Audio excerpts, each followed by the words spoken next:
இந்த வீடியோ முழுக்க வந்து பார்க்குறோன்னா யூபிஎஸ்சி எக்ஸாமினேஷன் எழுதுறவங்களுக்கும் டிஎன்பிஎஸ்சி எக்ஸாம் வந்து எழுதுறவங்களுக்குமான ஒரு வீடியோ.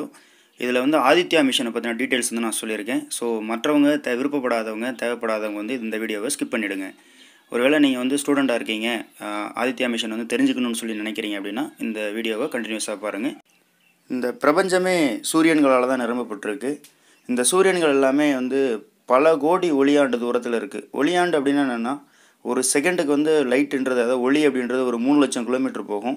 அது மாதிரி ஒரு செகண்டுக்கே 3 லட்சம் கிலோமீட்டர்னால் ஒரு நாளைக்கு எவ்வளோ தூரம் போகும், அதாவது ஒரு நாளைக்கு எத்தனை செகண்ட் இருக்குது, அது அத்தனை இன்ட்டு ஒரு 3 லேக் நம்ம போட்டுக்கணும். அதே மாதிரி பார்க்குறோன்னா ஒரு 365 நாளில் எத்தனை செகண்ட் இருக்கும், அத்தனை இன்ட்டு 3 லேக் நம்ம போட்டோம்னா எவ்வளோ ரிசல்ட் வருதோ அவ்வளோ தூரம் தான் வந்து ஒரு ஒளியாண்டுன்னு சொல்லுவோம். நாம் பார்க்குற இந்த சூரியன்கள்லாம் வந்து பார்க்குறோன்னா இந்த மாதிரி பல 100 ஒளியாண்டு தூரத்தில் தான் இருந்துகிட்டு இருக்குது. இந்த சூரியன் வந்து தினமும் உதிக்கிறதுனாலோ என்னவோ அதோட முக்கியத்துவத்தை நம்ம பெரும்பாலானவங்க வந்து உணர்றதில்ல. கிட்டத்தட்ட இந்த பூமியோட சைஸ் அப்படின்றது, பூமியோட சுற்றளவுன்னு சொல்லி பார்க்குறோம் அப்படின்னா ஒரு 40,000 கிலோமீட்டர். அதாவது ஒரு சின்ன ஒரு கோலிகுண்டு இருக்குது, அந்த கோலிகுண்டோட சுற்றளவு வந்து பார்க்குறோன்னா ஒரு 40,000 கிலோமீட்டர்னு வச்சுக்கோமே. அது எவ்வளோ தூரத்துக்கு இருக்கும், எவ்வளோ பெருசாக இருக்கும். இந்த மாதிரி வந்து ஒரு 13 லட்சம் பூமியை நம்ம எடுத்துக்கலாம். ஸோ அந்த 13 லட்சம் பூமியெல்லாம் நல்லா மெல்ட் பண்ணி நம்ம உருக்கி நம்ம வந்து புதுசாக நம்ம வந்து ஒரு பெரிய உருண்டை செய்கிறோம் அப்படின்னம்னா அதுதான் வந்து பார்க்குறோன்னா சூரியன், நம்மகிட்ட இருக்கிற சூரியன். ஸோ இதை விட பெரிய சூரியன்கள் எல்லாமே இந்த பிரபஞ்சத்தில் வந்து இருந்துக்கிட்டு தான் இருக்குது. இந்த சூரியன் வந்து கிட்டத்தட்ட நம்மகிட்ட வந்து ஒரு 150 மில்லியன் கிலோமீட்டர் தூரத்தில் இருக்குது. அப்படின்னு பார்க்குறோன்னா நம்மளோட புராணங்கள்லாம் வந்து பார்க்குறோன்னா ஆதித்யா, சூரஜ், ரவி, இப்படி பல பேர்களில் வந்து அழைக்கப்படுறதான் இந்த சூரியன். இதோட ரோமானிய பெயர் அப்படின்னு சொல்லி பார்க்குறோம் அப்படின்னா ஹீலியான் அப்படின்ற மாதிரி சொல்லுவாங்க. ஸோ ஹீலியம் அப்படின்ற வார்த்தையே வந்து பார்க்குறோன்னா கிரேக்க மொழியிலேருந்து வந்திருக்கும். ஸோ அதனால் இந்த சூரியனை வந்து பார்க்குறோன்னா ஹீலியான் அப்படின்ற மாதிரி சொல்லுவாங்க. ஏன்னா நம்ம சூரிய கடவுள்னு சொல்லி நம்ம சொல்கிற மாதிரி இந்த ரோமானியர்கள், கிரேக்கர்கள்லாம் இதை வந்து ஹீலியான் அப்படின்ற மாதிரி சொல்ல ஆரம்பித்தாங்க. அதனால தான் ஹீலியம் அப்படின்ற வார்த்தையே வந்து வந்திருக்கும். ஸோ இன்னமும் வந்து பார்க்குறோம் அப்படின்னா ஹைட்ரஜன், 2 ஹைட்ரஜன் மூலக்கூறுகள் வந்து சேர்ந்து வந்து ஒரு ஹீலியம் மூலக்கூறு வந்து உருவாக்கும். ஸோ அப்படி உருவாக்கும் பொழுது அந்த ஹைட்ரஜன் மூலக்கூறுகளோட ஹைட்ரஜன் அணுக்களோட கரு வந்து பார்க்குறோன்னா இணையும். ஸோ அந்த அணுக்கரு இணைவுனால் வரக்கூடிய அந்த வெப்பம் தான் வந்து பார்க்குறோம் அப்படின்னா நம்ம எக்ஸ்பீரியன்ஸ் பண்ணிகிட்ருக்கோம். அப்போ அந்த சூரியன் அப்படின்றது ஒளிர்ந்திட்டு இருக்குது அப்படின்ற மாதிரி நம்ம சொல்கிறோம். இந்த சூரியனே நம்ம பார்க்குறோம் அப்படின்னா எப்படி நம்ம பூமியை வந்து நம்ம உடைச்சோம் உள்ளுக்குள்ளே போகிறோம் அப்படின்னா பூமிக்குன்னு சொல்லிட்டு அந்த லேயர் அப்படின்றது இருக்குது. அதே மாதிரி தான் இந்த சூரியனுக்கும் வந்து லேயர் இருக்குது. எப்படி நம்ம வந்து ஒரு வெங்காயத்தை நம்ம உரித்தோம் அப்படின்னம்னா உள்ளுக்குள்ளே அப்படியே லேயர் பை லேயராக வந்து இருக்கும் இல்லையா, வெட்டணும் அப்படின்னம்னா லேயர் பை லேயராக இருக்கும் இல்லையா. ஸோ இதே மாதிரி தான் இந்த சூரியனுக்கும் வந்து பார்த்தோம்னா இருக்குது. ஸோ இது என்னென்ன லேயர்லாம் இருக்குது அப்படின்னு சொல்லி பார்த்தோம் அப்படின்னம்னா, முதல்ல வந்து பார்க்குறோன்னா வெளிப்பகுதி, இது வந்து ஒளிர்ந்துக்கிட்டு இருக்கக்கூடிய பகுதி. படத்தில் பார்த்தீங்க அப்படின்னா தெரியும், அதோட பேர் வந்து கொரோனா. இந்த கொரோனாவுக்கும் உள்ளுக்குள்ளே நம்ம பார்க்குறோம், அதாவது வெளியிலேருந்து இப்போ நம்ம உள்ளுக்குள்ளே போயிட்டுருக்கோம் அப்படின்னு சொல்லி வச்சுக்கிறோன்னு வச்சுக்கோமே. ஸோ அப்படி பார்த்தோம்னா தான் கொரோனா அப்படின்றது வெளிப்பகுதி, அந்த ஒளிர்ந்துட்டு இருக்கக்கூடிய பகுதி. அதுக்கு அடுத்ததுன்றது குரோமோஸ்பியர். குரோமா அப்படின்னா கலர்னு அர்த்தம். So chromosphere. அதுக்கு அடுத்தது வந்து பார்த்தோன்னா ஃபோட்டோஸ்பியர் அப்படின்ற மாதிரி சொல்லலாம். ஃபோட்டோ அப்படின்னா ஒளி அப்படின்ற மாதிரி அர்த்தம். ஸோ அதுக்கு அடுத்தது இருக்கிறதுன்றது சலனப்பகுதி, அதாவது கன்வெக்டிவ் ஜோன் அப்படின்ற மாதிரி சொல்லுவாங்க. இந்த கன்வெக்டிவ் ஜோனுக்கு வந்து உள்ளுக்குள்ளே வந்து பார்க்குறோம் அப்படின்னா ரேடியேட்டிவ் ஜோன் அப்படின்ற மாதிரி ஒன்று இருக்கும். ஸோ இந்த ரேடியேட்டிவ் ஜோனுக்கு அப்புறம் போகணும் அப்படின்னம்னா தான் உள்பகுதி, அதாவது கோர் அப்படின்ற மாதிரி சொல்லக்கூடிய கருப்பகுதி அப்படின்ற மாதிரி சொல்லலாம். காலையிலே நம்ம சூரியனை வந்து பார்க்கும்பொழுது, அதாவது தொடுவானத்தில் வந்து சூரியன் அப்படின்றது இருக்கும் பொழுது நம்ம பார்க்கும்பொழுது நமக்கு என்ன பகுதி தெரியுதோ அதுதான் வந்து பார்க்குறோன்னா கொரோனா அப்படின்ற மாதிரி நம்ம சொல்லிக்கலாம், அதாவது வெளிப்பகுதி அப்படின்ற மாதிரி நம்ம சொல்லிக்கலாம். ஸோ இதே மாதிரி தான் இந்த சூரியன் அப்படின்றது இருந்துகிட்டு இருக்குது. இந்த சூரியனை பற்றின விஷயங்கள் எல்லாமே வந்து பார்க்குறோன்னா புராணங்கள் எல்லாம் நிறையவே சொல்லப்பட்டிருக்கு. இந்தியாவில் இருக்கக்கூடிய பெருபுராணங்கள் எல்லாம் சொல்லப்பட்டிருக்கு. ஒரு புராணத்தில் வந்து பார்க்குறோன்னா சூரிய கடவுள் அப்படின்ற அந்த சூரியன் அப்படின்றது அதோட வாகனம், அது வந்து நகர்ந்து போகும்பொழுது கிட்டத்தட்ட 7 குதிரைகள் பூட்டிய ஒரு வண்டியில் வந்து பார்க்குறோன்னா சூரிய பகவான் வந்து வர்றாரு அப்படின்ற மாதிரி ஒரு எழுதப்பட்டிருக்கு. இந்த 7 குதிரைகள் அப்படின்றது ஒரு வேளை 7 நிறங்களாக இருக்கலாமோ அப்படின்ற மாதிரி ஒரு டவுட் வருது. ரெண்டாவது, அவங்க சொன்ன அந்த குதிரையோட வேகம் அப்படின்னு சொல்லியிருக்காங்க. அந்த குதிரையோட வேகம் அப்படின்றத ஒரு மைல் கணக்கில் வந்து சொல்லியிருப்பாங்க. ஸோ அந்த மைல்கல் அப்படின்றத நம்ம இன்றைக்கி இருக்கக்கூடிய நவீன உலகத்தில் இருக்கக்கூடிய கிலோமீட்டர் நம்ம கன்வெர்ட் பண்ணி பார்க்குறோம் அப்படின்னா லைட்டோட ஸ்பீடாக வந்து கிட்டத்தட்ட வந்து பார்க்குறோன்னா லைட்டோட ஸ்பீடுக்கு வருது. இது எப்படி வந்து அவங்களுக்கு தெரிஞ்சது, இது எப்படி அவங்க வந்து சொன்னாங்க அப்படின்றது இன்னமும் நமக்கு ஆச்சரியம் கொடுக்குறதா தான் இருக்குது. சரி, அதெல்லாமே ஒரு பக்கம் இருக்கட்டும்.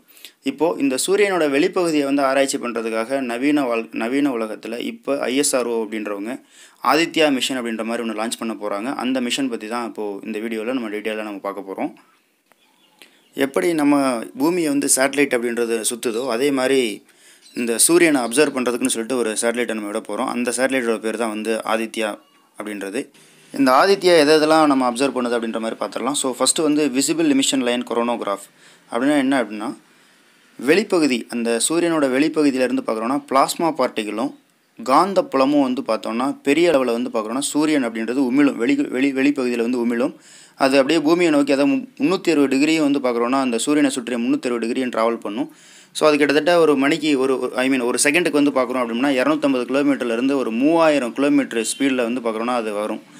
ஸோ ஒருவேளை அது ரொம்ப ஃபாஸ்டஸ்ட்டாக அது வரைக்கும் வந்திருக்கு அப்படின்னா, பூமிக்கு வந்திருக்கு அப்படின்னா கிட்டத்தட்ட ஒரு 18 மணி நேரம், 12லேருந்து ஒரு 18 மணி நேரத்தில் அந்த கொரோனல் மாஸ் எஜெக்ஷன் அப்படின்ற அந்த பிளாஸ்மா பார்ட்டிகளும் இந்த காந்த புலமும் வந்து நம்மக்கிட்ட வர்றதுக்கு ஒரு 18 மணி நேரம் இருக்குது. ஸோ இது இல்லாமல் வந்து பார்க்குறோன்னா ஒருவேளை ஸ்லோவாக வந்துச்சு அப்படின்னா நிறைய நாட்கள் வந்து எடுக்கும் நம்ம பூமியை வந்து வந்தடைகிறதுக்காக. ஸோ இதை வந்து ஆராய்ச்சி பண்ண போகிறோம். இது எப்படிலாம் உருவாகுது, எப்படி வருது அப்படின்ற மாதிரி. ஸோ இதுதான் வந்து விசிபிள் எமிஷன் லைன் கொரோனோகிராஃப். செகண்டாக இருக்கிறது solar ultra violet imaging telescope அப்படின்ற மாதிரி. இந்த சூரியன் வந்து மின்காந்த அலைகளை வந்து வெளியிடுது. இந்த மின்காந்த அலைகள் அப்படின்னு சொல்லி பார்க்குறோன்னா முதல்ல காமா அலைகள், அதுக்கப்புறம் எக்ஸ்ரே, அதுக்கப்புறம் அல்ட்ரா வயலட் அது புற ஊதா கதிர்கள், அதுக்கப்புறம் கண்ணூறு கதிர்கள்னு சொல்லக்கூடிய விசிபிள் லைட், அதுக்கப்புறம் இன்ஃப்ராரெட் அகச்சிவப்பு கதிர்கள், அதுக்கப்புறம் மைக்ரோவேவ்ஸ் மைக்ரோ அலைகள், அதுக்கு அடுத்தது வந்து ரேடியோ அலைகள் அப்படின்ற மாதிரி சொல்லுவோம். மொத்தம் 7 இருக்குது இந்த எலக்ட்ரோ மேக்னெட்டிக் காம்போனண்ட்டில். அதில் வந்து ஒரு காம்போனண்ட்டு தான் பார்க்குறோன்னா அல்ட்ரா வயலட். ஸோ இந்த அல்ட்ரா வயலட்டை வந்து நம்ம ஆராய்ச்சி பண்ணுவோம். சூரியன் அப்படின்றது ஓரளவுக்கு நமக்கு ஆரஞ்சு கலரில் தானே தெரியுது நம்ம இயற்கையில் நம்ம வெறுங்கண்ணில் பார்க்கும் பொழுது. ஆனால் அந்த சூரியனில் இருக்கக்கூடிய அந்த கண்ணூறு அலைகளும் வந்து வெளியிடுது இல்லையா, மின்காந்த அலைகளில் ஒரு பகுதி தான் கண்ணூறு அலைகள், விசிபிள் ரேஸ். அந்த விசிபிள் ரேஸை நம்ம 7ஆக பிரிக்கிறோம் அப்படின்னோம்னா தான் நமக்கு வந்து விப்ஜிஆர் அப்படின்றது கிடைக்கும் இல்லையா. ஸோ அந்த விப்ஜிஆரில் வந்து எல்லா நிறங்கள்லையும் விப்ஜிஆரில் என்னென்ன நிறங்கள்லாம் தெரியுதோ அந்தந்த நிறங்களில் நம்ம டெலஸ்கோப் வச்சு பார்க்குறோம் அப்படின்னோம்னா சூரியன் அப்படின்றது அந்தந்த கலரில் தெரியும். எப்படின்னா வயலட்டாக தெரியும், இண்டிகோவாக தெரியும், ப்ளூவாக தெரியும், க்ரீனாக தெரியும், எல்லோவாக தெரியும், ஆரஞ்சாக தெரியும், ரெட்டாக தெரியும். ஆச்சரியமாக இருக்குது இல்லையா. இந்த சூரியனை வந்து நம்ம எந்த அலைநீளத்தில் நம்ம வந்து பார்க்குறோம் அப்படின்னமோ அந்த அலைநீளத்துக்கு வந்து பார்க்குறோன்னா நமக்கு அந்த சூரியனோட நிறம் அப்படின்றது தெரியும். இதில் ஒன்று தான் இந்த மின்காந்த நிறமாலையில் ஒரு பகுதி தான் இந்த அல்ட்ரா வயலட். இந்த அல்ட்ரா வயலட்டை வந்து வாட்ச் பண்ணுறதுக்காக ஒரு டெலஸ்கோப். அதுக்கு அடுத்தது Aditya solar wind particle experiment அப்படின்ற மாதிரி.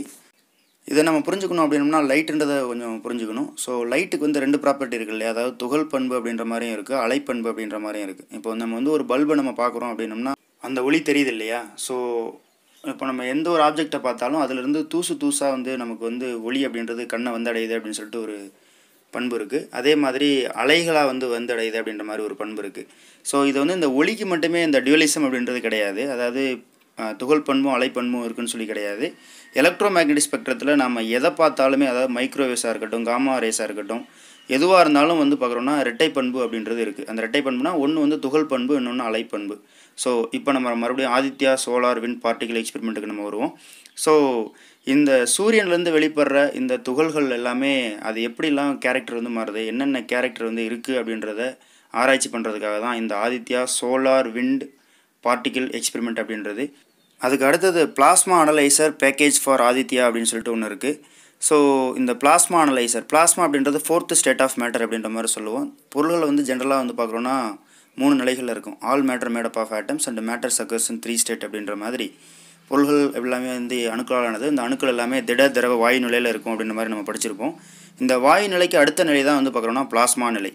இந்த பிளாஸ்மா அப்படின்றது இப்போது சூரியனே வந்து பார்க்குறோன்னா ஒரு பிளாஸ்மா ஸ்டேஜில் தான் இருக்குது அப்படின்ற மாதிரி சொல்கிறாங்க. இந்த பிளாஸ்மா பார்ட்டிகிள் அப்படின்றதுக்கு ஒரு எனர்ஜி அப்படின்றது இருக்குது, ஒரு வகையான ஆற்றல் அப்படின்றது இருக்குது. எப்படி வந்து புரோட்டான், எலக்ட்ரான், நியூட்ரான்களுக்கு வந்து ஒவ்வொரு வகையான ஆற்றல் அப்படின்றது இருக்கோ, அதே மாதிரி இப்போ ஃபார் எக்ஸாம்பிள் ஃபோட்டான் இருக்குது இல்லையா, அதாவது ஒளி அப்படின்றது இருக்குது இல்லையா. இந்த ஒளி வந்து சூரிய ஒளி வந்து படுறதுனால தானே இந்த சூரிய மின்சாரம்லாம் நம்மளால் எடுக்க முடியுது. ஸோ அப்போ ஃபோட்டானுக்கு வந்து ஆற்றல் இருக்குது இல்லையா, அதே மாதிரி தான் இந்த பிளாஸ்மாவுக்கு வந்து ஏதாவது ஆற்றல் இருக்கா அப்படின்னா அது எவ்வளோ இருக்குது அப்படின்றத பற்றி படிக்கிறது தான் இந்த plasma analyser package for Aditya அப்படின்றது. அதுக்கு அடுத்தது solar low energy X-ray spectrometer அப்படின்ற மாதிரி இருக்குது.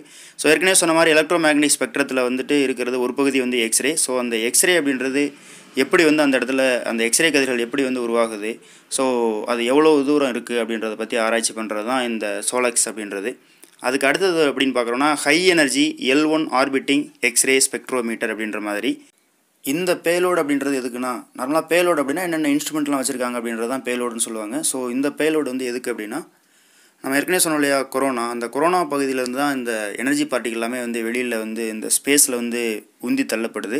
ஸோ அப்படி பண்ணும்பொழுது இந்த பார்ட்டிகள் எல்லாமே எவ்வளோ வேகத்தில் வந்து பார்க்குறோன்னா, வெளியில் இந்த சூரியன் அப்படின்றது உமிழுது. அப்போ அந்த பார்ட்டிகளை வந்து அக்சலரேட் பண்ணுறதுக்கு எவ்வளோ எனர்ஜி வந்து யூஸ் ஆகுது அப்படின்னா, இப்போ ஒரு பிளாஸ்மா துகள் இருக்குது அப்படின்னா, அந்த பிளாஸ்மா துகள் வந்து எவ்வளோ வேகத்தில் வந்து அது வெளியில் வருது, அந்த சூரியனை விட்டு வெளியில் ரிலீஸ் ஆகுது அப்படின்றத பற்றி படிக்கிறதுக்கு தான் இந்த high energy L1 orbiting X ray spectrometer அப்படின்றது. இந்த L1 சொல்லி எதுக்கு வச்சுருக்காங்கன்னா, நம்ம லக்ராஞ்சியன் பாயிண்ட்டில் வந்து நம்ம இந்த ஆதித்யா மிஷினை வந்து வைக்க போகிறோம். ஸோ அந்த லக்ராஞ்சியன் பாயிண்ட்னா என்னன்றதுக்கு ஒரு வீடியோ கொடுத்துருக்கேன். ஸோ அதோட லிங்க் வந்து கீழே டிஸ்கிரிப்ஷன் பாக்ஸில் கொடுத்துருக்கேன். ஸோ அதை பார்த்துக்குங்க, அப்போ புரிய வரும். அதுக்கு அடுத்ததுன்றது மேக்னட்டோமீட்டர். ஸோ மேக்னட்டோமீட்டர்னால் ஒன்றும் கிடையாது, காந்தப்புலம். அதாவது எப்படின்னா, ஒவ்வொரு பிளானட்னா ஒரு காந்தப்புலம் அப்படின்றது இருக்கும். இப்போ பூமி இருக்குது இல்லையா, அந்த பூமியை வந்து பார்க்குறோன்னா ஒரு வெங்காயம் மாதிரி தான். ஸோ நம்ம உரிச்சுக்கிட்டே போகிறோம் அப்படின்னா, வெங்காயத்தை உரிச்சோம்னா லேயராக வரும் இல்லையா. ஸோ அதே மாதிரி தான் அந்த பூமியில் வந்து கோர் பகுதி, மேண்டில் பகுதி, அதுக்கப்புறம் க்ரஸ்ட் பகுதின்னு சொல்லியிருக்கு. ஸோ இதே மாதிரி தான் வந்து ஒவ்வொரு பிளானட்டுக்கும் வந்து இருந்துகிட்ருக்கும். அதனால் இந்த பூமியில் இருக்கக்கூடிய இந்த கோர் பகுதி இருக்கு இல்லையா, பூமியோட ஆழத்தில் வந்து இருக்கக்கூடிய பூமியோட மையக்கருன்னு சொல்லக்கூடிய பகுதி அப்படின்றது இரும்பு மற்றும் நிக்கலால் ஆனது. ஸோ இந்த இரும்புக்கும் நிக்கலுக்கும் வந்து மேக்னெட்டிக் ப்ராப்பர்ட்டி அப்படின்றது இருக்கும். ஸோ இதே மாதிரி தான் இந்த இது இருக்கிறதுனால தான் வந்து என்னென்னா, நம்மளோட பூமிக்கு அப்படின்றது புவிகாந்த புலம் அப்படின்ற மாதிரி ஒன்று உருவாகிருக்கு. ஸோ இதே மாதிரி மற்ற பிளானட்டுக்கு வந்து இருக்குதா அப்படின்னு சொல்லி பார்க்குறதுக்கு பேர் தான் இந்த மேக்னட்டோமீட்டர். ஸோ இதுதான் ஆதித்யா மிஷனுக்கான டீட்டெயில்ஸ்.